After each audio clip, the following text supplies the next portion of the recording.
Isang linggo matapos ang bakasyon ng dalawang anak ni Fredo, napagdesisyonan ng asawa niyang si Lumeng na balikan ang dating baryo na kinalakihan.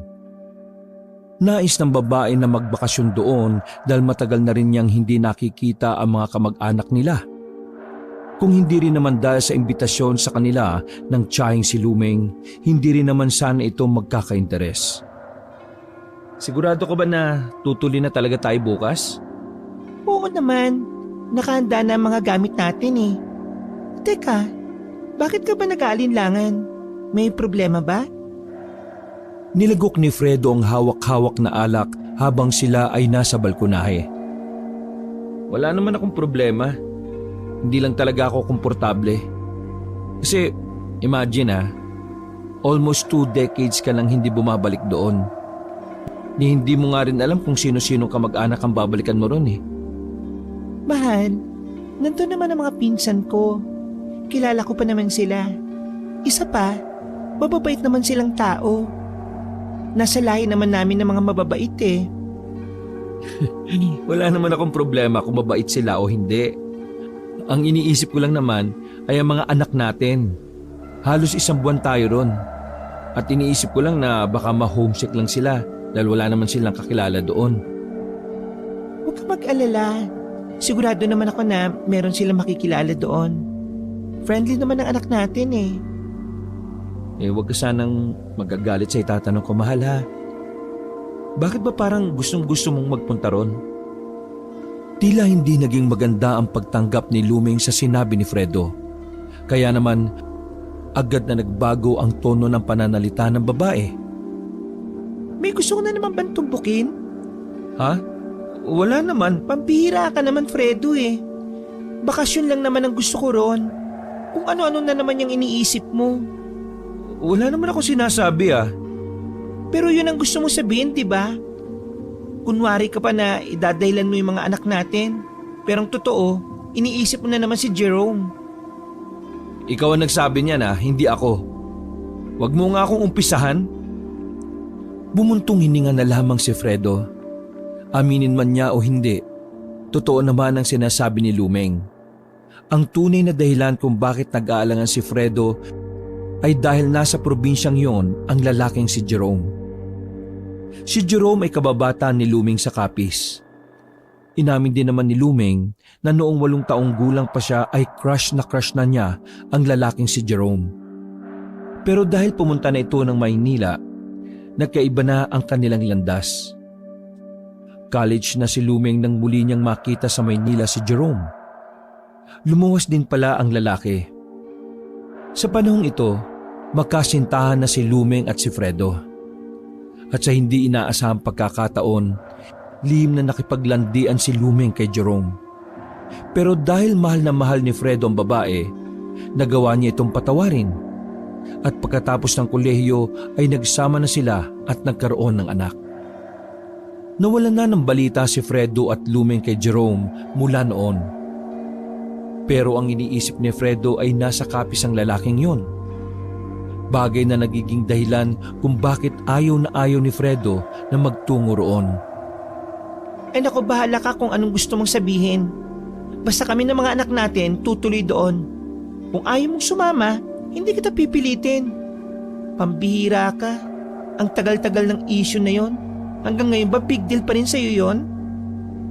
Walang ganang naglakad si Lumeng paalis ng kanilang balkonahe. Hinayaan na lamang din yun ni Fredo. Buntong hininga na lamang ang kanyang ginawa. Nang tumingin siya sa ibaba, nakita niya ang ama niyang si Ferdinand. Nasa harapan ng kanilang gate. Sumisenyas na bumaba siya. Pinuntahan ni Fredo ang ama. Nagmano pa siya sa ama bago ito magsalita. Papa, gabi na. Bakit napadaan yata kayo? Sabi kasi sa akin ng mama mo na magbabakasyon pala kayo sa Capiz. At bukas na raw ng hapon ang alis ninyo. Oo nga po pa. Nakalimutan ko palang sabihan kayo. Naisipan kasing bigla ni Lumeng na pumasyal doon sa probinsya nila eh. May tita kasi siyang kinontak siya at nakikiusap na magbakasyon naman daw kami doon. Medyo nagtalo nga kami. Nagtalo? Bakit naman? Ano naman ang pinagawayan ninyo? Iniisip niya kasi na kaya ayaw kong pumunta kami sa Capiz dahil sa nagseselos pa rin ako dun sa kababata niya. Ay naku naman. Hayaan mo na. Ganyan talaga ang mga babae. Lahat na lang pinapalaki. Kita mo naman ang mama mo, ang tanda na namin. Pero yung kasalanan ko noong 1994 naaalala niya pa rin. At siya nga pala. Kinuha ng matanda ang kulay itim na tela na may laman ng kung ano sa loob. Binigay nito yon kay Fredo. Opa, para saan ito? Mga kwintas yan, anak. Kailangan mong suotin yan kapag naroon na kayo sa Capiz. Suotin namin? Tapos? Kapag sinuot nyo yan, mahirapan na lapitan kayo ng mga aswang. Pero gumagana lang yan sa oras ng alas 6 hanggang alas 12 ng gabi. Nagsalubong ang kilay ni Fredo. Yun ang unang pagkakataon na narinig niya yun mula sa kanyang ama. Hindi naman kasi niya nakilala ang ama na mahilig sa mga usapang gaya ng aswang. Kaya ganun na lang ang kanyang pagtataka nang buksan ni Ferdinand ang usapan tungkol doon. Aswang? Naniniwala kayo sa aswang? Sandaling hinila ni Ferdinand ng anak sa gilid ng gate at tumingin siya sa loob ng bahay. Ano ka ba? Iba sinabi ko naman sa iyo dati na may inkwentro na ako sa aswang sa bukid. Yung sa Cavite? Akala ko, gawa-gawa mo lang yun eh. Totoo yun. Pambihira ka naman oh. Nagkaroon ka na ng pamilya pero hanggang ngayon iniisip mo palang wala lang yun. Malay ko ba sa inyo kung tinatakot niya lang ako noon? Bata pa ako noon eh. Basta, Fredo, anak, susuotin niyo ang kwintas na yan. Kailangan mong protektahan ang pamilya mo dahil maraming aswang sa probinsyang yon. Kahit na moderno na ang panahon natin ngayon, mahirap na magbaka sakali. Wait, hindi naman sa hindi ako naniniwala sa mga aswang na yan pa. Pero paano kung sasabihin yan kay Luming? Baka mamaya isipin pa nun na gumagawa na naman ako ng dahilan para hindi kami matuloy. Ibigay mo na lang yung mga kwintas na yan at sabihin mong regalo ko lang sa kanila. Pa, sumama ka na lang kaya?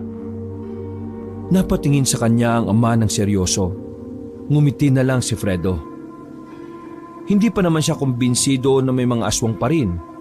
Pero kapag ang kanyang ama ang nagsabi, alam niyang malaki ang tsansa na totoo yun. Kaya naman naisipan na lamang niyang isama ang kanyang ama. Para kung sakaling may mga aswang nga silang makakaengkwentro, mayroon silang kasama na may kaalaman sa mga nilalang na yon. Aalis na ba tayo, kuya? Hintayin na lang natin si Luming sa loob. Nagme-makeup pa yata asawa mo eh. Babiyahe lang naman tayo. Hayaan mo na. Ex mo nga dati aaten lang sa lamay, nakadress pa siya. Ay, siya nga pala. Sigurado ka ba na masasakay natin tong sasakyan sa barko? Oo naman, akong bahala. May kakausapin na ako ron para sa slot natin. Tumangutango na lamang si Fredo. Maya-maya pa ay lumabas na rin si Luming na dala ang dalawang bata. Pumasok na rin sila sa loob ng sasakyan. Sa likuran ng van, nakapwesto ang pamilya ni Fredo, habang si Ferdinand at Fernan naman ang nasa harapan. Luming, pasensya ka na kung kasama ako ha. Matagal ko na kasi talagang gustong pumunta sa Capiz. Bago man lang sana ako kunin ng Diyos makapunta man lang ako. Papa naman, huwag naman kayo magsalita ng ganyan. Wala naman pong problema sa akin eh. Para mas marami, mas masaya. Lolo, hindi po kayo mamamatay. Tama po si Potpot. Sabi po kasi sa palabas, matagal po mamamatay ang masasamang damo eh. Huy! Potpot, not. Hindi magandang nagsasalita kayo ng ganyan sa lolo nyo ha. Anong sinabi ko sa inyo? Huwag basta-basta sasali sa usapan na matatanda. Yumuko na lamang ang dalawang bata at nanahimik. Saan pa ba naman magmamanay ang dalawang yan, kuya? Di sa'yo. Mas malala ka pa dyan, Fredo. Kung alam mo lang. Ay nako, babalik na naman tayo sa nakaraan. O sige na Fernan, pandarin mo na yan at nang makarating na tayo sa pier. Nagtawanan na lamang sila noong mga sandaling yon. Sa kalagitnaan ng kanilang biyahe, nakaramdam ng antok ang mag-iina ni Fredo.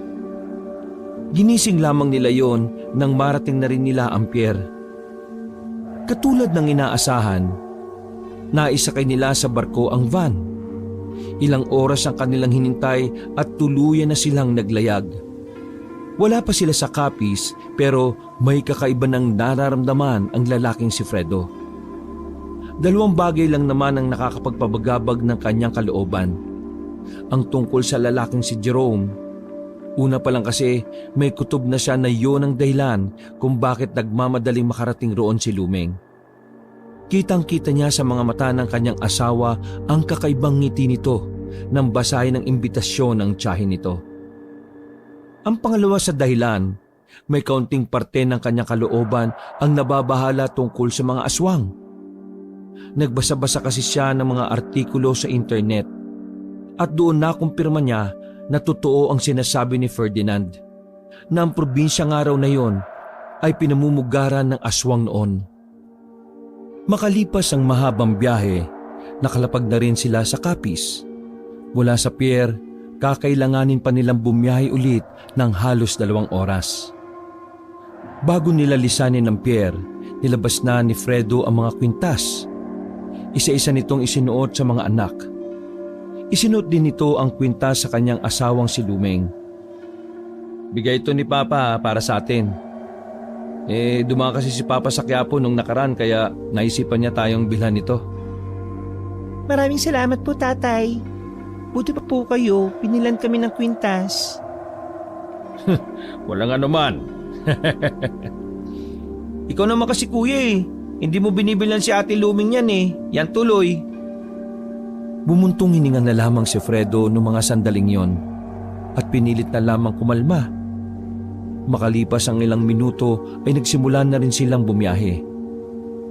Gusto sanang matulog ni Fredo ng mga sandaling yon. Pero kakapikit niya pa lang ng mga mata nang biglang may narinig silang pumutok.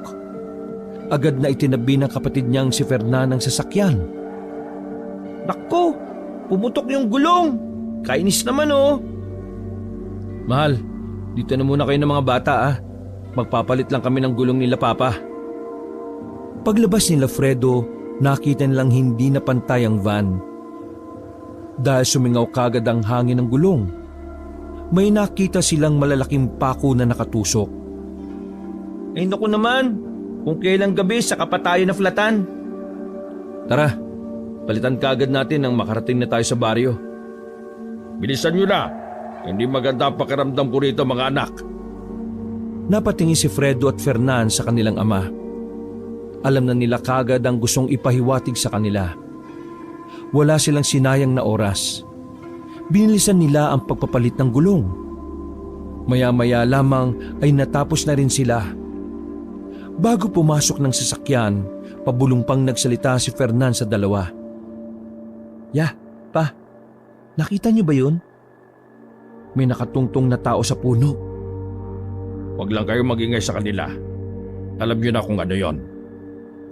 Napalunok ng laway si Fredo dahil sa kaba. Noong mga sandaling yon, tuluyan ang nabuhay sa kalooban ni Fredo ang takot.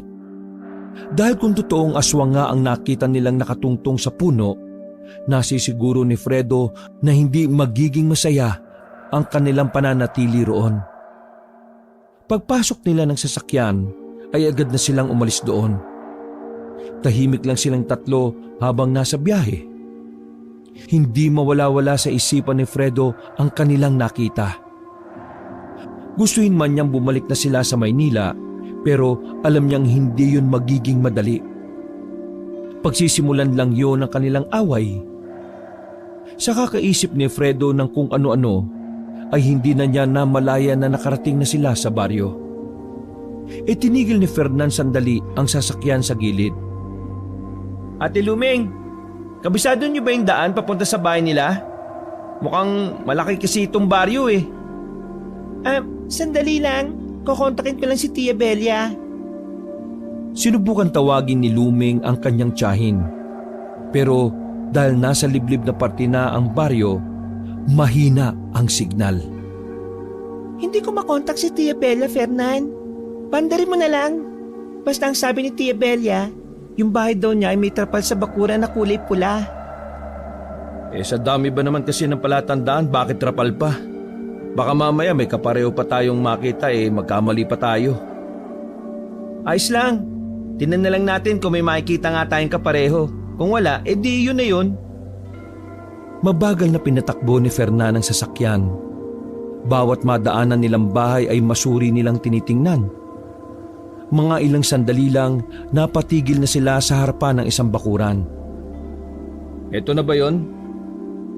Binuksan ni Fredo ang sliding door at nauna nang bumaba. Tumayo ito sa harapan ng bakuran na may kulay pula at malaking trapal.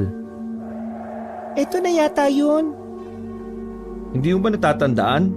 Di ba sabi mo sa bahay ka ng tita mo tumira noon? Ayos ka lang. 8 years old pa lang ako noon. As if naman na wala nang nagbago dito.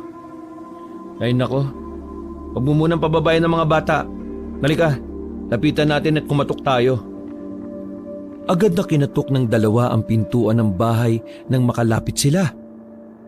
Sa pangalawa nilang subok, dahan-dahan na nagbukas ang pintuan na yari sa kahoy. Sumilip ang isang babaeng matanda na puti na ang buhok.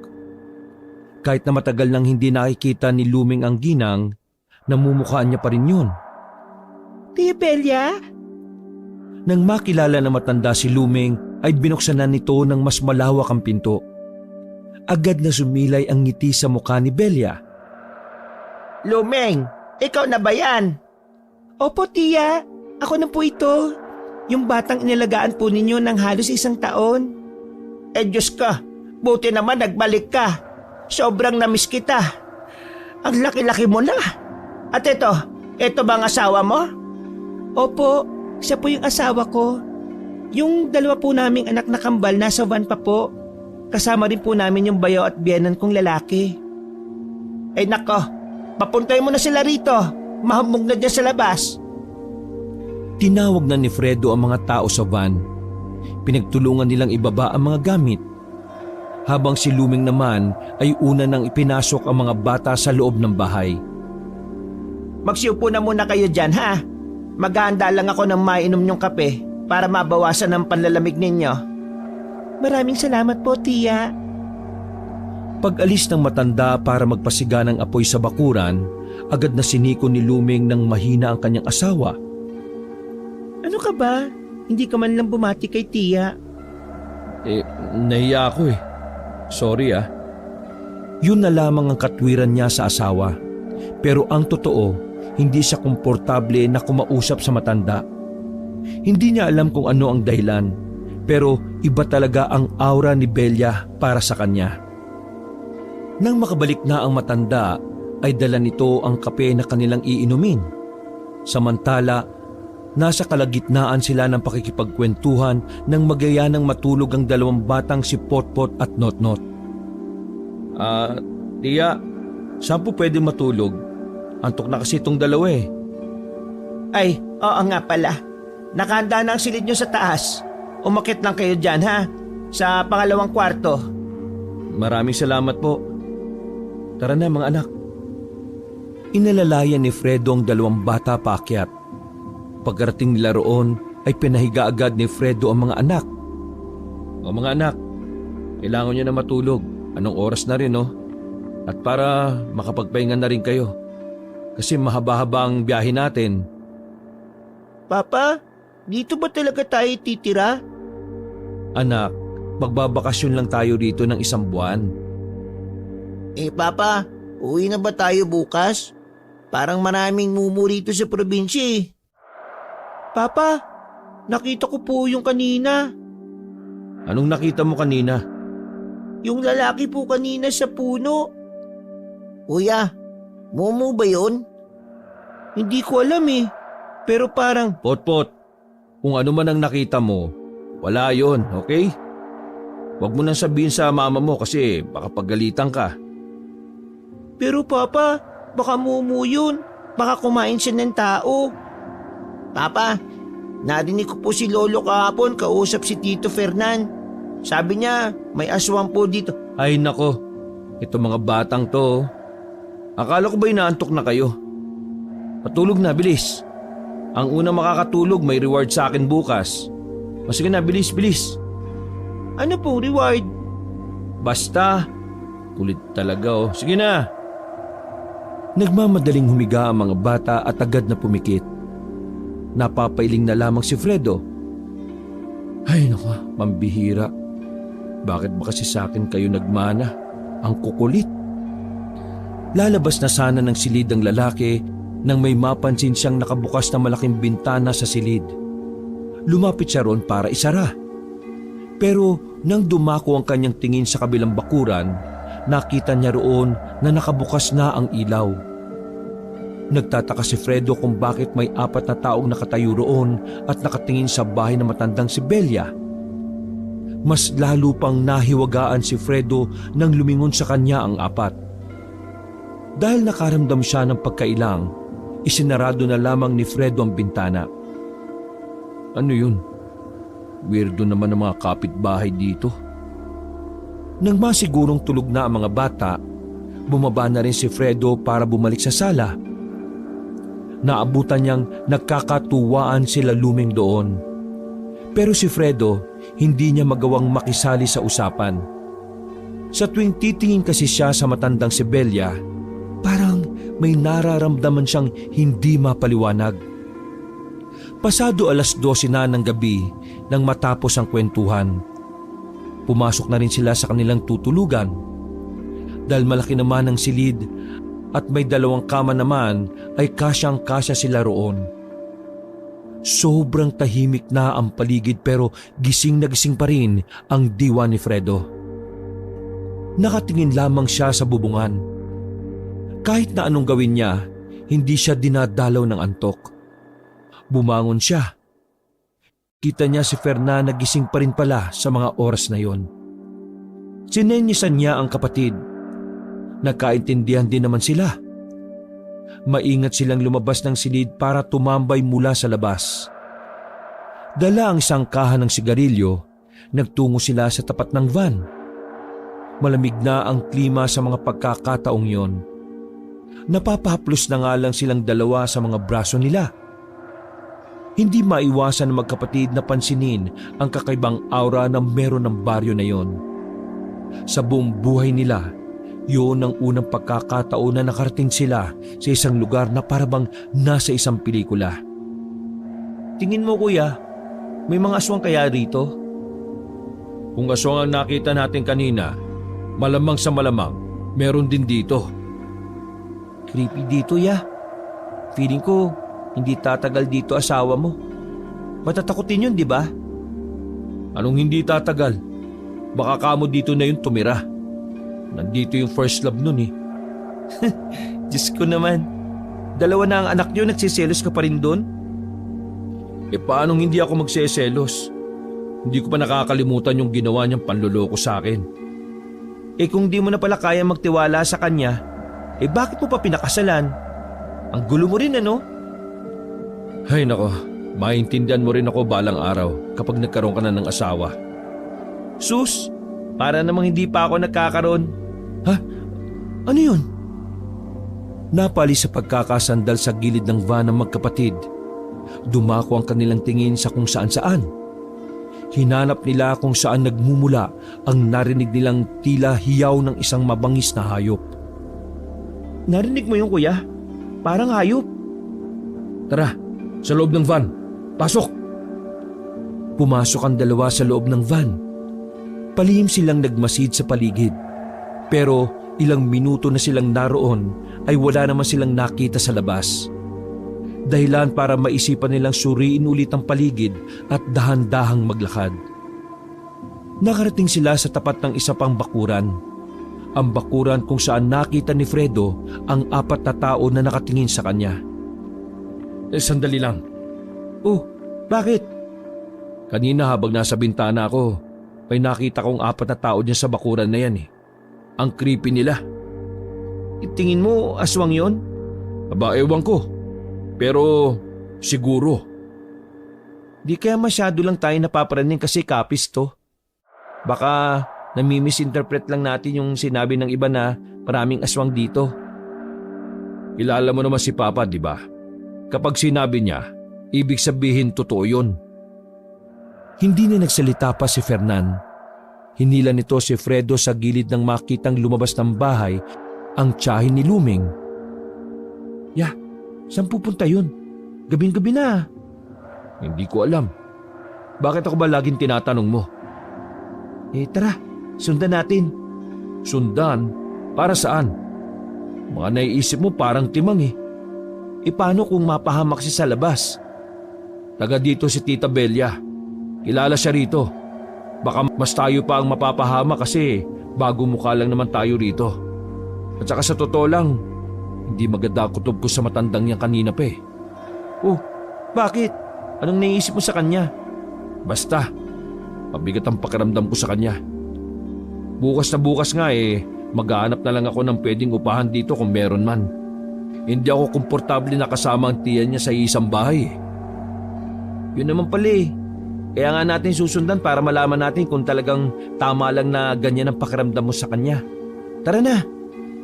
Ano ba? Ang kulit mo naman. Hinila na siya ni Fernan paalis. Sumakay na lang din siya sa trip ng kanyang utol. Sinundan nila ang matandang si Belia. Pero hindi pa man sila nakakalayo, bigla na lamang nawala sa paningin nila ang matanda nang lumikuyon sa kaliwang kanto. Oh, nasaan na yun? Dito lang lumikuyon ah. Paano nawala yung kagad? Hindi kaya aswang siya? Siniko ni Fredo ang kapatid. Para ka talagang tanga. Wala naman layang aswang sila Luming eh. Ang mabuti pa, umalis na lang tayo at bumalik sa bahay. Wala silang kasama ron. Nandun si Papa, di ba? Asahan mo pa matanda na nga. Sira din tuktok mo eh. Tara na! Nagmamadaling naglakad ang dalawa. Pero muli silang napatago sa gilid nang may matanaw silang mga paparating. Dumapa sila sa halamanan. Ilang sandali lang, dumaan na rin sa kanilang harapan ang grupo ng kalalakihan na may bitbit na sako. Nung una, inakala lamang nila na basura ang daladala ng mga yon. Pero nagtayuan ng kanilang balahibo nang marinig nilang may parang may nagmamakaawa sa loob ng sako. Ayos to! Meron na naman tayong pulutan. Dahil sa narinig nilang yon, aswang agad ang unang pumasok sa kanilang utak. Palayo na sana ang mga yon nang biglang tumigil ang mga yon sa paglalakad. Lumingon yon sa pinagtataguan ng dalawa. Sobra ang kanilang nararamdaman sa mga pagkakataon na yon nang makitang papalapit sa kanila ang mga lalaki. Kaya naman hindi na nagsayang ng oras ang dalawa. Para silang mga tanga na gumapang paali sa kinilalagyan nila. Sumot sila sa ilalim ng mga halaman. Wala na silang pakialam kung ano ang madapaan nila doon. Ang mahalaga na lamang sa magkapatid ay makalis doon at hindi mahuli. Hindi sila nakita ng mga lalaki. Patagumpay silang nakabalik ng bahay. Pero walang tigil sa pagkabog nang mabilis ang kanilang dibdib. Wisit ka talaga, sabi ko sa'yo. Huwag na tayong tumuloy eh. Bakit ka sumama? Aray ko naman! Makabato ka naman! Paano kung mga aswang yon at nakita tayo? Di wala pang isang araw patay na kaagad tayo dito. Yung daladala nila. Tama ba ako? Di ba? Tao yung nasa loob ng sako? Naman yon, manahimik na lang tayo. The more na marami tayong inaalam, the more na malalagay tayo sa alanganin eh. Malakas talaga ang kutupo, kuya, na aswang yon.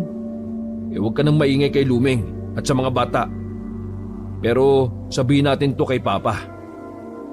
Nakahinga ng maluwag ang dalawa na makabalik na sila sa kanilang silid. Hanggang 3:00 ng madaling araw, hindi pa rin sila nakakatulog. Paulit-ulit din nilang sinisilip kung nakabalik na ba si Belia. Pero wala pa rin na matanda. Isang malaking palaisipan sa kanila kung saan nagtungo ang tiyahin ni Luming. Ganun pa man, pinilit na lamang nilang alisin sa isipan nila yon. Kinaumagahan, maaga silang ginising ng ginang na si Belia para pababain sa sala. Nakahanda na kasi ang mga pagkain para sa almusal. At nang tingnan ni Fredo ang ginang, nakita niyang parang wala pa yung tulog. Namumugto kasi ang mga mata nito. Ala, sige, kumain na tayo. Pasensya na at hindi pa ako nakabili ng karne. Puro gulay lang kasi ang imbak ko eh. Ayos lang po. Kumakain din naman po ng gulay ang mga anak ko eh. Eh buti naman. O tara na, kain na tayo. Nung araw na yon ay nakita ni Fredo na masaya ang kanyang asawa at 2 anak sa pananatili nila roon. Mas lalo siyang nagkaroon ng dahilan para hindi malaman ng mga yon ang tungkol sa nangyayari. Samantala, nagpresentang lumarga sa pamilihan si Ferdinand at Fernan para makapagluto ng karne sa pananghalian. Ang naiwan na lamang sa bahay na yon ay si Fredo at ang 2 bata. Sumama rin kasi si Luming sa tiya nitong si Belia. Oh, kayong 2. Dito lang kayo sa bahay ha, habang may ginagawa ko. Huwag na muna kayong lalayo. Alam niyo naman na hindi tayo taga rito. Bakit po Papa? May mumu po ba dito? Ay nako, yan na naman kayo sa mumu eh. Ang mabuti pa pumasok na muna kayo sa loob at doon kayo maglaro. Huwag niyo akong iistorbohin sa pagsisibak ko rito ha. Kakamot-kamot sa ulo ang 2 bata nang sundin na lamang ang sinabi ng kanilang ama. Habang nagsisibak naman ng kahoy si Fredo, nakailang beses na niyang napapansin na kada mga taong dadaan sa tapat ng kanilang bakuran, parang sandaling tumitigil at pasimpleng tumitingin sa kanila. Sa tuwing makikita ni Fredo ang mukha ng mga yon, ay parabang yun ang unang pagkakataon na nakakita sila ng tao. Ano bang problema ng mga ito? Sandali nga. Hawak ang itak ay lumabas si Fredo ng kanilang bakuran. Tinanong niya ang 2 lalaki na nasa 2 minuto na yatang nasa tapat. Brad, may kailangan ba kayo? Kanina pa kayo tingin ng tingin sa bahay namin ah. Tumingin lang sa kanya nang makahulugan ng 2 lalaki. Sandaling sumilip ulit sa loob at naglakad na rin palayo. Mga siraulo yata ang mga tao rito. Tinatanong, hindi sumasagot. Papasok na sana ulit ng bakuran ng isang matandang lalaki naman ang napadaan. Sa kanyang tansya, maayos ang suot ng matandang lalaki. At base sa tuwid at makisig nitong tindig, ay masasabi ni Fredo na malakas-lakas pa yon kesa kay Ferdinand. Bakit o? Ako ang namumuno sa baryo na ito. Sabihin mo, bago ka lang dito ano? Nang malaman ni Fredo kung sino yon, ay agad itong nagbigay galang sa matanda. Magandang umaga po. Bago lang po kami rito. Actually, magbabakasyon lang kami rito ng 1 buwan. Yung asawa ko kasi, tiyahin niya nakatira rito. Si Tia Belia ho. Ah, si Belia pala. Kilala niyo siya? Ayun naman. Naninilbihan siya sa pamunaan namin, kaya kilala ko siya. Masipag yan si Belia. Kahit minsan madaling araw na pumupunta yan sa barangay para lang magtrabaho. Agad na pumasok sa isipan ni Fredo ang sandaling nakita nila ang ginang na lumabas ng bahay. Naisip na lamang ni Fredo na baka trabaho lang talaga ang dahilan kung bakit yon umaalis ng bahay sa alanganing oras. Ganun po. Kaya po pala. Pagpasensyahan mo na mga tao rito ha. Ignorante kasi ang iba rito kapag may mga taong dayo. Lalo na kung taga Manila. Pero hindi naman kayo gagalawin ng mga yan. Takot sa akin ang mga taong nandito. Kapag inano kayo, lakarin mo lang ito ng diretsyo. Tapos, liko ka sa kanan. Naroon ang barangay at nandun din ako lagi. Nakaramdam ng kaunting kapanatagan ng kalooban si Fredo sa mga pagkakataong yon. Sa pananalita ng matandang kausap niya, pakiramdam niya ay nakahanap siya ng malalapitan sa oras ng kagipitan. Nako, maraming salamat to ah. Ako nga pala ho si Fredo. Yung dalawang anak ko po naman na nakatayo sa pinto. Si Not-Not at Pot-Pot. Kambal po sila. Ah, kaya pala magkamukha ano? Ang cute na mga bata. Nako, maraming salamat po. Baka ganun po talaga kapag mana sa ama eh. Natawa ang matandang si Jaime. Nung oras na yon, naisipan ni Fredo na samantalahin ang pagkakataon para itanong ang gumugulo sa kanyang isipan. Sir, wag ho sana kayong ma-offense sa itatanong ko ha. Eh kung totoong may aswang dito sa Capiz, Paano niyo po nalaman na yun ang itatanong ko? eh halos lahat kasi ng dayo, lalo na mga Manilenyo, ganyan lang din ang tanong. Pero para mapanatag ang kalooban mo, hindi totoo na may aswang sa Capiz sa panahon ngayon. Marahil nung panahon ng mga Kastila totoo talaga. Pero ngayon, naglipanan na ang teknolohiya. Wala naman. Magdadalawang dekada na ako sa serbisyo pero wala naman ako nababalita ang may aswang dito. Pero ang meron lang dito, mga taong siraulo. Kaya doon kayo mag-iingat. Kung sa Maynila may mga masasamang tao, abay dito rin. Pero huwag ka mag-alala. Gaya ng sinabi ko, nandito lang naman ang pamunuan namin para sa mga bagong salta na kagaya ninyo. Ngumiti si Fredo ng malapad. Kahit na papaano ay gumaan at lumuwag ang kanyang pakiramdam. Paano? Mauna na ako ha. Naglakad-lakad lang naman kasi ako Exercise ba? Alam mo na, kapag tumatanda na humihina na ang tuhod. Nako, maraming salamat po sa oras na inilaan niyo sa akin. Nag-enjoy po ako na kausap kayo. Ngumiti na lamang din si Jaime sa kanya. Habang papalayo sa kanya ang matanda ay napailing na lang din si Fredo. Hindi niya kasi maintindihan kung bakit parang mabilis niyang nakapalagayan ng loob ang taong yon. Nang makabalik na siya sa loob ng kanilang bakuran ay tinuloy na rin niya ang ginagawa. Ilang sandali lang ay nakabalik na rin naman ang kanyang amang si Ferdinand at ang kapatid na si Fernan. Dala-dala ng mga ito ang ilang sako ng karne na lulutuin para sa tanghali. Nasa na ba si Lumeng? Ang sabi niya tutulungan niya kaming lutuin ang mga ito. Umalis na po kanina, ilang minuto pag alis niya ng bahay. Kasama yung tiya niya. Ilalaga na lang muna namin to habang wala pa si Ate Lumeng. O sige, dito muna kayo. Hahanap lang ako ng mabibilhan ng sili. Nakakalimutan yung bumili.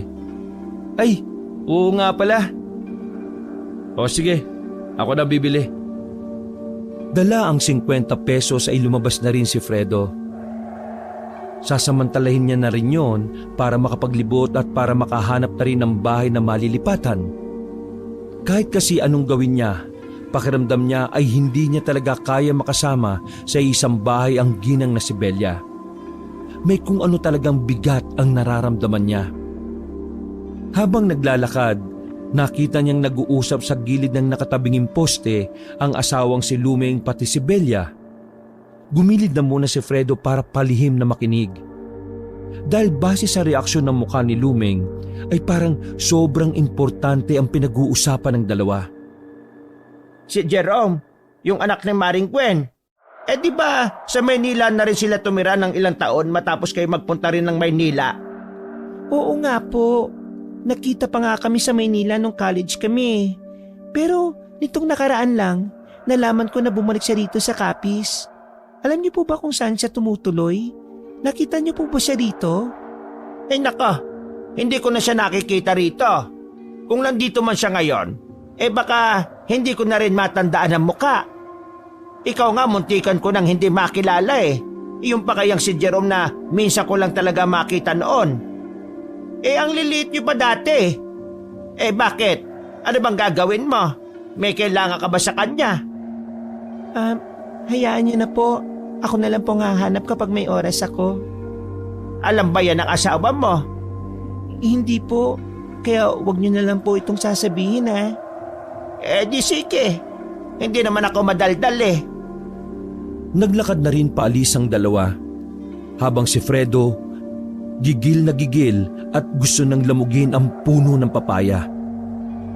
Mabilis na umakyat ang init sa ulo niya. Pakiramdam niya ay tinatarantado siya ng asawa. Hindi niya maintindihan kung papaanong nagawa ni Lumeng na maglihim sa kanya. Ang tumatakbo sa isipan niya noong mga sandaling yon ay hindi pa rin nakakausad ang babae sa nararamdaman nito para kay Jerome. Gustong magwala ni Fredo nung araw na yon. Sa halip na sili ang dapat niyang bilhin, bumalik siya sa bahay na Red Horse ang daladala. Nagulat nga sa kanya ang ama at kapatid. Pero hindi na lang niya sinabi sa kanila kung ano ang kanyang nalaman. Nilaklak ni Fredo ang 3 bote ng alak at agad na bumagsak sa higaan bago magtanghalian. Hindi na niya alam ang mga nangyari. Ang gusto na lamang ni Fredo ay ang makatulog at makalimot. 4:00 na ng hapon. Nakaramdam si Fredo na parabang may umuuga sa kanya. Pagdilat ng kanyang mga mata, una niyang nakita ang mukha ni Lumeng na salubong ang kilay. Mabilis siyang napamulagat at bumangon. Ano na naman bang pumasok sa kokote mo? At bakit bigla-bigla ka na lang naglasing? Ha, Fredo? Ha? Apo na pala. Ano?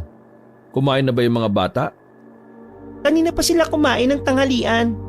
4 hours ago na. Habang ikaw tulog. Sinamahan sila ni Tatay at Fernan na malapit sa peryahan. Diyan, sa kabilang baryo. Si Tia naman, pumasok na sa barangay. Makakasama sana ako sa mga anak natin kung hindi lang ako naghintay na magising ka eh. Ano ba problema mo? Ikaw ba? Ano bang problema mo sa akin? At kailangan mo magsinungaling? Ha? Magsinungaling? Anong sinasabi mo, Fredo? May hangover. Lumeng, alam kong alam mo sinasabi ko.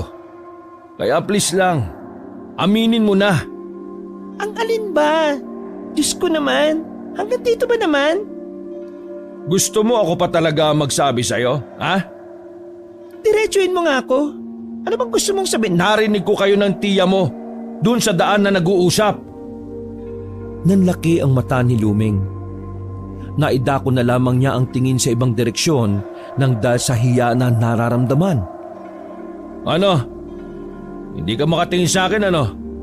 Kasi totoo yung hinala ko bago pa lang tayo magpunta rito. Totoo na si Jerome lang naman palang pakay mo rito eh, at hindi ang tita mo. Pambihira ka. Para sa pansarili mong interes, nagawa mo kong lokohin. Ikaw lang naman pala may kailangan eh. Bakit isinama mo pa kaming lahat sa nakakapraning na lugar na ito? Tapos magtataka ka pa kung bakit hanggang ngayon eh hindi ko magawang ibigay sa iyo yung buong tiwala ko.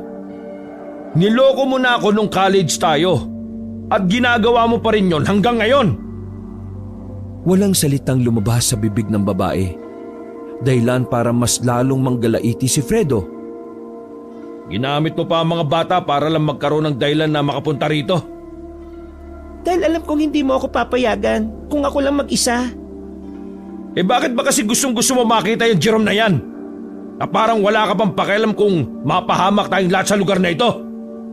Kasi una pa lang, alam mo naman talagang si Jerome ang mahal ko, di ba? Napilitan lang ako magpakasal sa'yo dahil binuntis mo kagad ako nang magsama tayo. Ganun ka ka-selfish. Kinulong mo ko sa buhay na hindi ko pinangarap para mailayo lang ako ng tuluyan sa taong totoong mahal ko. Buhay na hindi mo pinangarap? Napilitan ka lang sa lahat ng to? Ganun ba? Totoo. Minahal ko ang pamilyang ito. Mula nang makita ko ang kambal natin. Totoo ang pagmamahal na binigay ko para sa kanila. Pero kahit na ganun, nangihinayang pa rin ako sa buhay na gusto ko. Na dapat si Jerome ang kasama ko at hindi ikaw. Alam mo, kahit kailan hindi na kita kayang mahalin. Si Jerome ang gusto ko. Tama na! Bakit? Masakit ba marinig ang totoo, Fredo?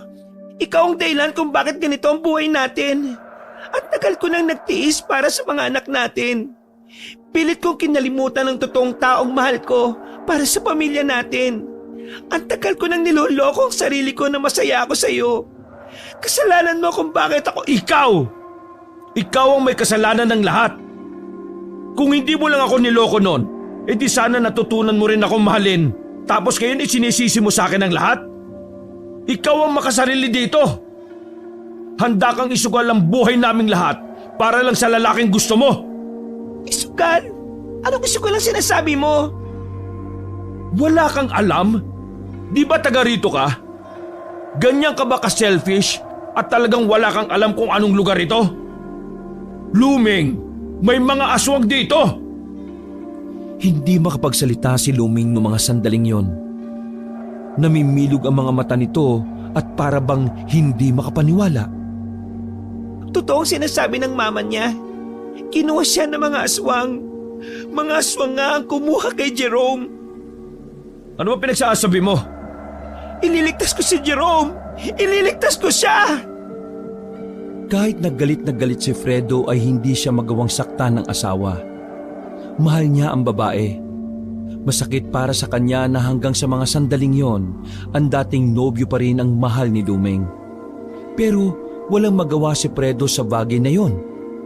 Dahil noon pa man, aminado na siyang siya rin naman ang dahilan kung bakit nasira ang kaligayahan ni Luming.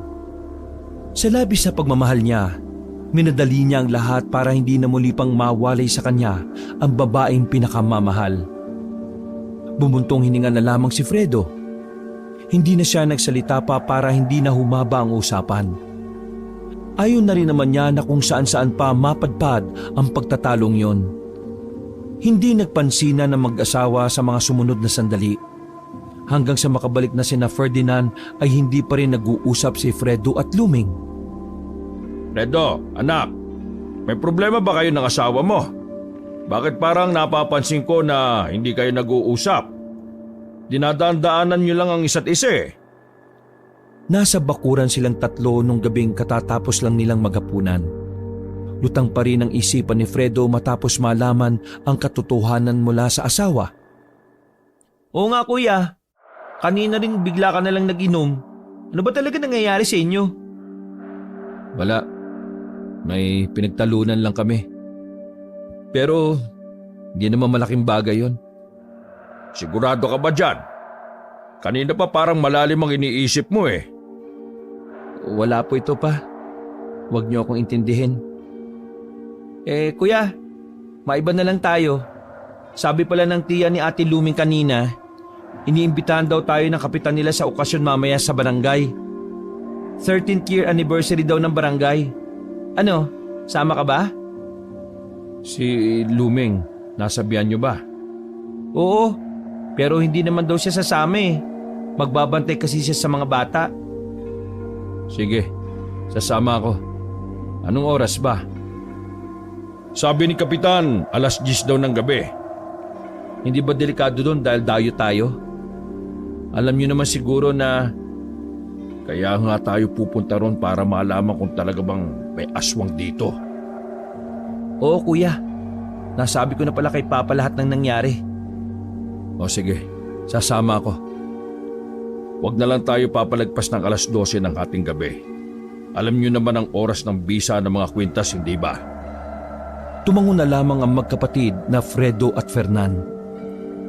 Mabilis na lumipas sa mga sandali. Nagpaalam na rin sila kay Luming at sa mga bata. Matamlay na umiti lang ang babae sa kanila. Habang naglalakad patungo sa barangay, nararamdaman na nila na parabang may sumusunod sa likuran nila. Pasimpleng lumingon-lingon si Fredo at napansin niya ang dalawang lalaki sa likuran. Kanina pa yung dalawang lalaki na yan. Bibigwasan ko na yan eh. Huwag mo nalang pansinin. Hindi naman tayo mahahawakan ng mga yan kung sakaling aswang yung mga yan. Lahat ng mga aswang na makakasalamuhan natin, magiging ilag na dumikit sa atin dahil sa kwintas. Sigurado ka na gumagana ito pa? Baka mamaya scam lang to ha. Ngumisi na lamang si Ferdinand sa sinabi ng anak. Nang marating nila ang barangay ay marami nang nagkakasiyahan doon. Sa dami ng tao ay hindi na nila mahanap pa ang ginang na si Belia roon. Mabuti na lamang ay nakita sila ng matandang si Jaime. Nandito na pala mga bisita namin mula sa Maynila. Halika kayo, doon kayo sa loob. Naku, nakakaya naman po. Wag na kayo mahiya. Ganito talaga kami sa mga bisita ng baryo namin. Inalalayan sila ng mismong kapitan ng baryo patungo sa malaking barangay na yon. Pinaupo sila sa mahabang kahoy na upuan at sandaling pinaghintay para sa kanilang makakain. Maraming salamat at nagpunta kayo ngayon. Pero mas maganda sana kung buong pamilya kayo. Hindi ko na po pinasama eh. Hindi kasi sanay yung kambal ko sa may ingay na lugar. At saka masama ang pakiramdam ni Mrs. kaya pinaiwan ko na rin. Sige, ayos lang. Pupuntahan namin sila doon mamaya ng mga tao ko. Ano po? Ang ibig ko sabihin, titingnan-tingnan sila roon kung ayos lang ba sila. May magbabantay kumbaga. Grabe naman po pala ang pagiging hospitable ninyo. Siyempre, dapat maramdaman ng mga dayuhan na ligtas sila sa pangangalaga ko. O paano? Pakihintay na lang ang pagkain at alak. Ako naman aasikasuhin din yung mga bagong dating. Sige po, maraming salamat po ulit. Umalis ang kapitan at naiwan na mag-aama sa kinilalagyan nila. Habang naghihintay, hindi maiwasan ni Fredo na suriin ang paligid. Dito na niya napansin na parang karamihan sa mga naroon ay nakatingin sa kanila. May mga makahulugang tingin. Ang iba naman ay parabang ayaw na naroon sila. Pero meron din namang nakakaloko ang ngiti. Maya-maya lang ay may dumating na 4 na lalaki. Inilapag ng mga yon ang kanilang pagkain at ang isang bote ng lambanog. Hindi ako komportable sa pagkain na ito. Walang titikim Pa, ano na bang naobserbahan mo? Sa nakikita ko, parang lahat ng narito mga weirdo. Ayaw ko mang isipin pero parang aswang ang mga nandito eh. Kung aswang pala mga nandito, hindi dapat pala umalis na tayo. Wag muna. Mas magiging delikado tayo kapag umalis tayo ng barangay. At least dito, nababatayan tayo ni Kapitan. What if aswang din pala si Kapitan? Malabo. Pangalawang beses ko nang nakausap si Kapitan eh. Hinawakan niya rin ako sa balikat. Pero hindi naman siya nailang kahit nasuot ko yung kwintas. Sige na, uminom tayo kahit na kaunti para hindi sila makahalata.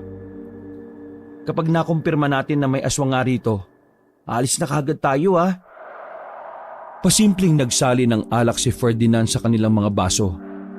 Kunwari ay pangiti-ngiti pa sila sa mga naroon. Habang nagkakasiyahan ng lahat, nakaramdam agad sila ng kaunting tama. Kakaunti pa lang ang kanilang naiinom pero ramdam na nilang nag-iinit ang kanilang muka. Kaya bago pa sila tuluyang malasing, tinigilan na nila ang pag-inom. Hindi ko talaga makita si Tita Bella. Nasaan ba yun? Akala ko ba sasama niya tayo dito? Hindi na talaga maganda tingin ko dyan sa tiyahin ni Luming. Parang mukhang laging may tinatago eh. Pero hindi naman siya aswang. Kumakain siya ng may asin at bawang eh. Basta, palagay ko, kailangan na nating umalis. Mag-aalas 12 na rin. Nag-aalala na ako para sa mga bata. Lumingon-lingon sila sa paligid. Nang makitang walang ganong nakatingin sa kanila, ay pasimple silang tumayo. Hindi na sila nagpaalam pa sa kapitan. Iba na rin kasi ang nararamdaman nila kaya dali-dali na silang umalis.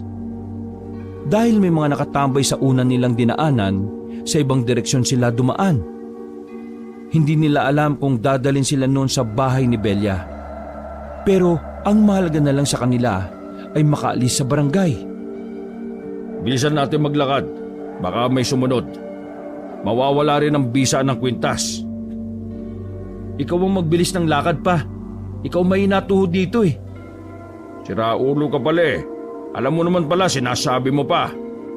Na nga ba sinasabi ko eh. Nako, may mga sumusunod na.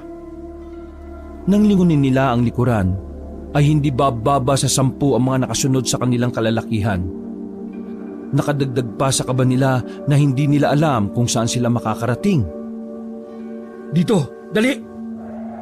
Hinilan ni Fredo ang kapatid at ama, papasok sa gilid ng madamo at mahalamang parte ng daan. Dumapa sila roon at tinakpan ng mga bibig. Habang nakatago, kitang-kita ng kanilang mga mata na iba na ang itsura ng mga kalalakihan. Doon na nila nakumpirma ng tuluyan na marami nga talagang aswang sa baryong yun. Hindi na sila makikita ng mga aswang sa pinagtataguan nila. Ang kaso nga lang ay biglang tumunog ang daladalang cellphone ni Ferdinand. Pambihira. Ngayon pa talaga nag-alarm. Kaya pala. Oras na pala ng maintenance ko. Nahinto ang sasabihin na matanda na si Ferdinand nang makita nilang lalapit sa kanila ang mga aswang. Wala nang sinayang na segundo ang magkapatid. Tumayo sila at hinila ang ama palayo roon. Ang kaso nga lang, nakita sila ng mga aswang. Kaya naman sa mga sumunod na senaryo ay mas lalong nagdulot ng kilabot para sa mag-aama ang sandaling yon. Ang bibilis tumakbo, tumalon at gumapang ang mga aswang. Habang sila, nangangapa sila sa kagubatan sa bawat madadaanan nila. Makailang ulit na nga rin silang nadadapa. Grabe naman kayong makahila. Mapupunit na yata ang kilikili ko eh. Wala na silang nagawa nang napalibutan na sila ng mga aswang sa harapan ng punong nara. Napasiksik na lamang sila sa puno.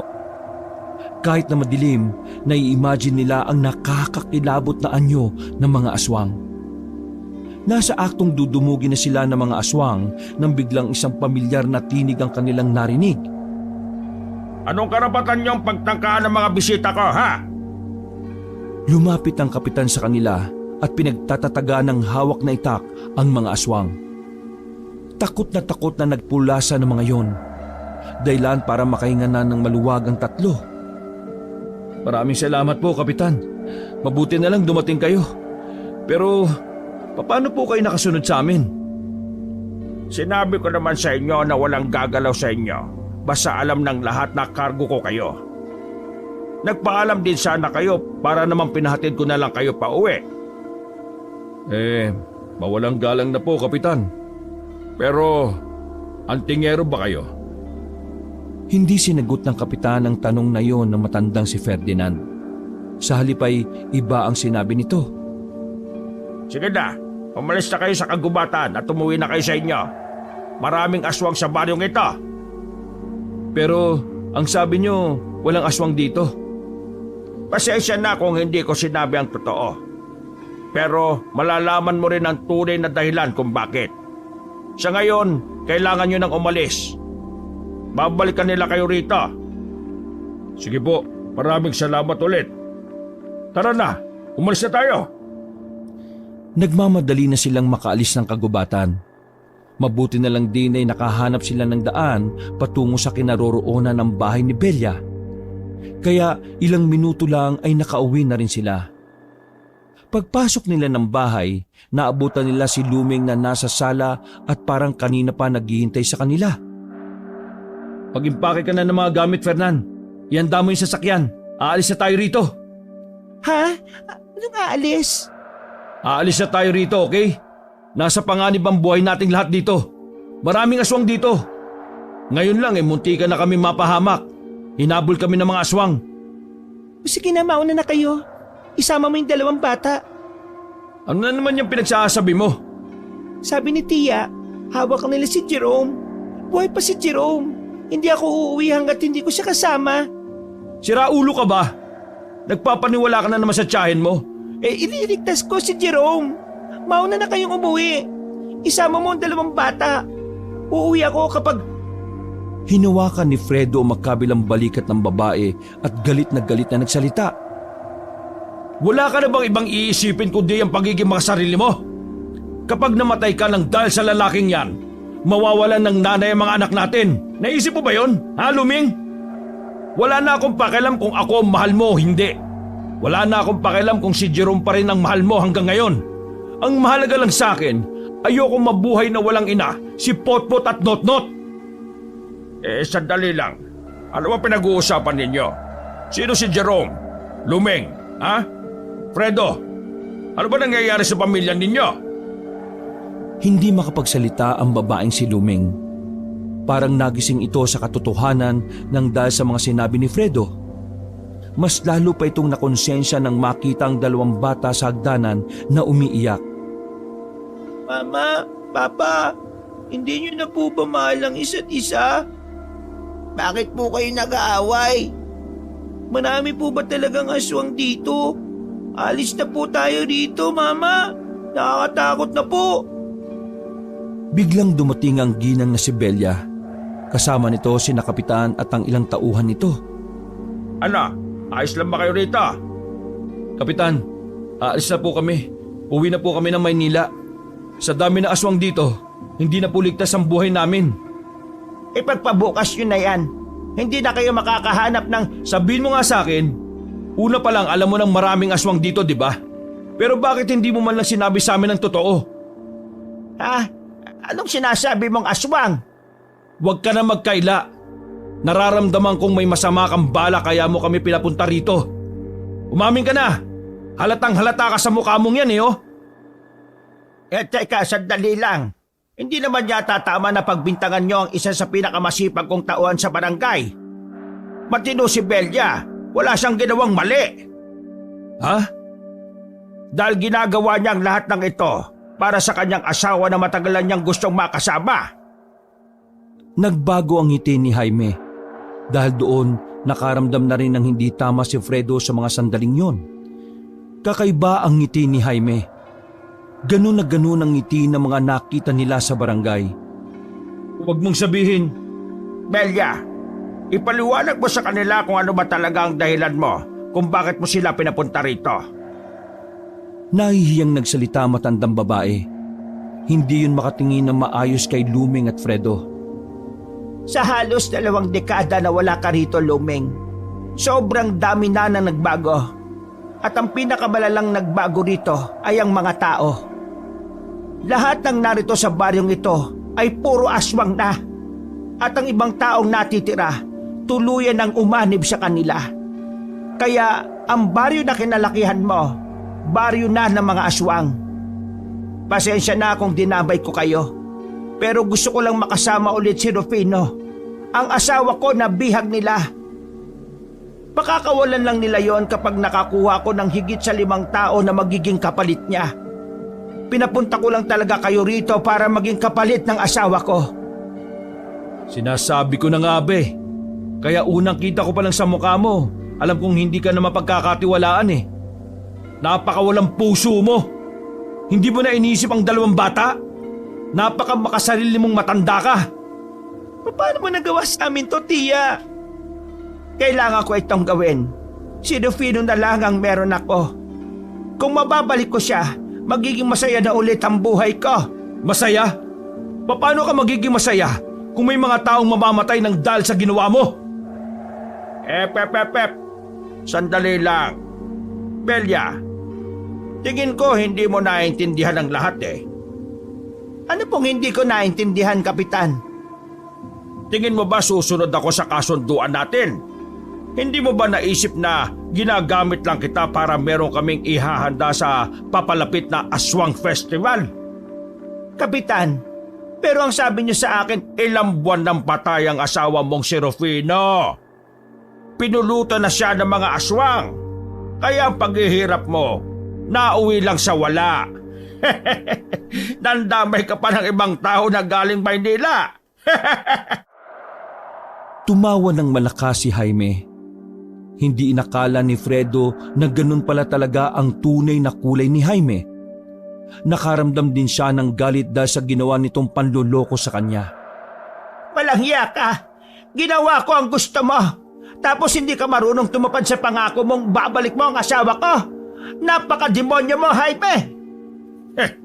Mga aswang, kayo na ang bahala sa matandang yan. Pagatian ninyo kung gusto ninyo. Tia, si Jerome. Sinabi mong buhay pa si Jerome, di ba? Nasaan ba talaga siya?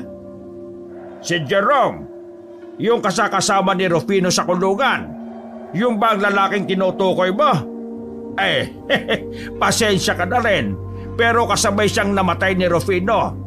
Sa madaling sabi, naging pagkain lang sila ng mga bata-bata ko. Bel, Lumeng, patawarin mo ako. Napakasama mo, tiya. Napakasama ninyo. Wala namang mabuting aswang. Papuri para sa amin kapag sinasabihan kami masama. Sige na, kunin nyo na ang mga taong yan. Dalhin sa kulungan at hintayin na lang natin ang festival. Ha? Lalapit na sana ang mga aswang kina Fredo at Luming nang bigla na lamang maglabas ng baril si Fernan. Tinamaan nito si Jaime kaya agad itong natumba.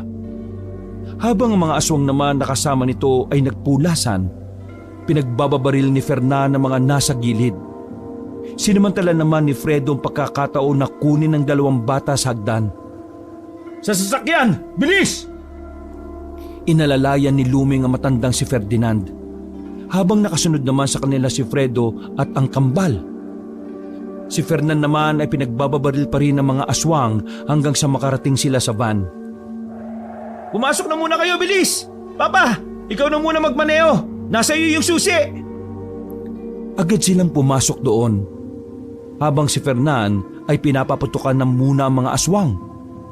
Nang mag-start na ang sasakyan, ay saka na rin ito pumasok sa loob.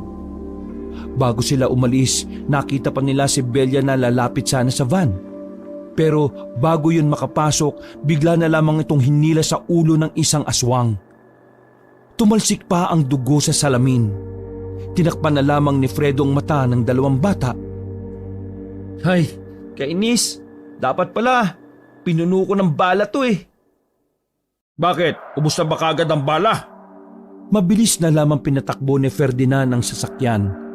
Nakita nilang hindi naman na sila hinahabol ng mga aswang. Ganun pa man, hindi pa rin sila naging kampante. Nakita mo na kung ano nangyari, Lumeng. Nang dahil sa kalandian mo, mapapahamak tayong lahat. Nalagay sa alanganin ng buhay ng anak natin. Napakamakasarili mo kasi. Wala kang ibang iniisip kundi ang lalaking yon. Oo, nakasalanan ko na. Ako na lahat. Ikaw talaga lahat. Walang ibang pwedeng sisihin dito kundi ikaw lang. Tandaan mo to, Luming, ha? Kapag may nangyaring masama sa 2 bata, hindi kita mapapatawad. Kahit hanggang sa huling hininga ko. Kuya, tama na yan. Hindi ba kayo nahihiya? Naririnig ng kambal ang pinagsasabi ninyo? Kung ano man ang problema ninyo, isantabi nyo muna. Ang pinakamahalaga ngayon ay makaalis tayo dito sa Kapis. Walang magagawang sisihan ninyo. Sa halip na mag-away kayo, isipin nyo na lang ang kapakanan ng mga bata. Isang malalim na paghinga na lamang ang nagawa ni Fredo. Sinubukan na lamang niyang ikalma ang sarili. Napansin niya na rin kasi na natatakot na si Potpot at Notnot. Mga ilang sandali lang ay nakalabas na rin sila ng baryo. Ganun pa man, hindi nila magawang makampante dahil alam nilang kahit saan sila magpunta, basta nasa loob pa rin sila ng probinsyang yon, hindi pa rin sila ligtas sa kamay ng mga aswang. Pa, anong problema? Nabahala si Fredo nang biglang tumigil ang sasakyan. Hindi ko alam. May kumalubog sa makina eh. Kainis naman oh. Malas. Sinabi na kasi kitang bumili ka na ng mga bagong piyesa eh. Nagtitiis ka pa rin kasi sa mga luma kahit hirap na itong sasakyan mo eh. Naku, nanisi pa talaga. O nasaan ang mga gamit? Titingnan ko kung anong problema. Saglit nilang binuksan ang makina. Pero dahil hindi naman likas na mekaniko si Ferdinand, hindi agad nito matukoy kung ano ang problema ng sasakyan. Pambira naman oh. Ngayon pa talaga tayo nasiraan kung kailan tumatakas tayo. Kanina pa tayo dito eh. Mukhang hindi pa natin magagamit yan. Kailangan na nating umalis. Paano tong sasakyan ko? Kaya mo bang bitbitin yan? Malungkot ang mukhang napapailing na lamang si Fernan. Matagal na kasi sa kanya ang van na yun. Marami-rami na rin ang naging pakinabang sa kanya noon. Pero dahil sa alanganin na ang buhay nila, kailangan niyang tanggapin na hanggang doon na lang talaga ang kapalaran ng kanyang sasakyan. Sige, Bitbitin na lang natin kung anong gamit ang pwedeng mabitbit. Takboy na lang natin hanggang sa makahanap tayo ng masasakyan hanggang sa pier. O sige na, bilis, bilis! Pinagkukuha nila ang magagaan na gamit sa loob ng van. Mabilis nilang nilakad ang daan at tanging liwanag na lamang ng buwan ang nagsisilbi nilang ilaw. Kabadong-kabado si Fredo sa mga pagkakataong yon. Alam niya na sa mga oras na yon ay maaari silang makita ng mga aswang. Pinagdarasal na lamang niya na sana may dumaan na sasakyan na maaari nilang parahin. Sa kakalakad nila, may nadaanan silang isang bahay. Medyo nagdadalawang isip pa nga silang lumapit doon sa pangambang aswang din ang nakatira doon. Pero ganun pa man ay sumugal pa rin sila. Lumapit sila roon at mag-asawang matanda ang nakita nilang nagkakarga ng mga gulay sa tricycle. Pagkita rin sa kanila ng dalawang matanda ay agad na kumuha ng itak ang matandang lalaki. Sandali po, hindi po kami masamang tao. Hihingi lang sana po kami ng tulong. Hindi sumagot ang dalawang matanda. Nanlalaki lang ang mga mata ng mga yon habang nakaamba ang matalas na itak. Wala po kami yung gagawing masama sa inyo. Nakita nilang nagsenyasa ng dalawang matanda. Paraan nila yon ang kanilang pakikipag-usap. Buti na lamang nakakaintindi si Luming ng sign language dahil napag-aralan niya yon noong college. Hindi sila nakakapagsalita pero kaya ko silang kausapin. Sumenya-senyas din si Luming para magpakilala sa dalawang matanda. Kita nilang kumalma na rin ng lalaki at ibinaba ang itak na nakaamba. Oh, anong sabi? Ipinaliwanag ko sa kanila na hindi tayo aswang. Akala kasi nila aswang tayo na nagpapanggap lang na kailangan ng tulong. Naniwala naman sila. Nakiusap din ako sa kanila na kung pwede na makisabay tayo total. Malapit na lang naman daw sa pier ang pupuntahan nila. Ang kaso, hindi pwedeng lahat tayo ay sumakay. May kakarga pa silang mga gulay kaya mawawala ng space kung lahat tayo sasabay eh. O sige na, magpapaiwan na lang ako. Lumeng, samahan mo mga bata. Hindi po tay, kayo pong sumama sa mga bata. Mas mapapanatag ako kung kayong tatlong unang makakaligtas. Diyos ko, ano ba yung sinasabi mo ha? Sige na po. Mas may alam kayo pagdating sa pier. May tiwala ako sa inyong ligtas ang kambal ko kapag kayo ang kasama nila. Mama, hindi ka ba sasama sa amin? Mama, sama ka na po sa amin. Sa gulong na lang po sasakay si Lolo. Mga anak, makinig kayo. Si Lolo ang kasama ninyo. May asikasuhin lang si Mama, okay? Pero pangako, susunod kami. Wala nang nagawa ang mga bata nang sumenyas na rin ang mag-asawang matanda na kailangan na nilang umalis. Maiyak-iyak pa si Luming habang pinagmamasdan papalayo ang tricycle. Buntong hininga na naman ang nagawa ni Fredo. Ay nako, tara na. Mahanap na tayo na mahihinga ng tulong para makasunod kagad tayo sa kanila. Agad silang umalis doon. Lakad takbo ang ginawa nila habang tinatahak ang kahabaan ng kalye. Nang may matanaw silang truck na paparating, agad nila yung pinara. Tuwang-tuwa sila dahil sa wakas, meron na silang mapapakiusapan para makarating ng pier. Huminto ang truck. Pero nawala ang ngiti nila nang makitang bumaba roon si Jaime. May mga aswang ding nagbabaan mula sa likuran ng truck. Walang niyang buhay talaga to. Ano bang akala nyo? Makakatakas na lang kayo ng ganon-ganon na lamang. Hindi ako papayag yan. Sa inyo nakasalalay ang ihahanda namin sa Aswang Festival. Nakikiusap ako sa inyo. Patakasin mo na lang kami. Wala naman kaming mahina ba ang tok-tok ba? Bakit ko kayo patatakasin, Aber? Mawawalan ng saysay ang okasyon namin kung walang nakahaing karne ng tao sa hapagkainan. Useless din naman kahit na makiusap ka sa kanila. Mga halangang kaluluwan yan eh. Buti pa siya may common sense. Mga ilang sandali lamang nakita na lamang nila na pinalilibutan na sila ng mga aswang. Batid ni Fredo na katapusan na ng kanilang buhay kapag nahuli sila ng mga yon. Dikit-dikit na sila ng mga oras na yon. Tila tanggap na rin nila na doon na magtatapos ang mga buhay nila. Napapikit na lamang sila. Pero napaupo na lang sila sa gulat nang marinig ang magkakasunod na putok. Ratrata ang nangyari. Pero halos 1 minuto lang ang nakalipas, tumigil na rin ang putukan. Nakita na lamang nila si Jaime na nakabulagta na. Umaagos na ang mga dugo sa semento. Lumapit sa kanila ang grupo ng mga lalaking armado. Nagpakilala mga yon ng mga modernong manunugis. Kahit pa ang tingin naman ni Fredo sa kanila ay mga rebelde sila. Ganun pa man, malaki ang pasasalamat nilang tatlo sa mga taong yon. Kundi dahil sa mga armadong lalaki, hindi na sila makakaalis pa. Tinulungan sila ng mga yon na makarating ng pier. Naabutan nila ang maglolo roon na naghihintay sa kanila.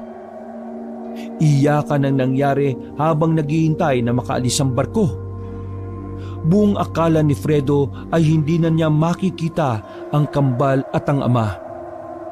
Pero para sa kanya, isang malaking himala talaga ang pagkakaligtas sa kanila. Nakabalik naman sila sa Maynila. Pero hindi na naayos muli ang gusot sa pagitan ni Fredo at Luming, na magsasama na lang sila alang-alang sa mga bata. Pero hindi na muling maibabalik pa ang pagmamahal niya para kay Luming. Ganun pa man ang naging kanilang setup, ang mahalaga na lamang kay Fredo ay nagkaroon sila ng pangalawang buhay. Hinding-hindi niya makakalimutan ang karanasan na yon, na minsan napadpad sila sa baryo ng mga aswang.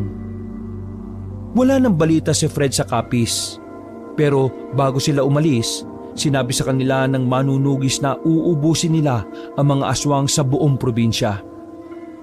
Kung anuman ang nangyari pag alis nila, ay dalangin ni Fred na magtagumpay ang mga manunugis. Nang sa ganon, mas madali nang mapunta ng probinsya ng Capiz at mawawala na ng tuluyan ang banta ng mga nilalang na aswang. Wakas. Isang linggo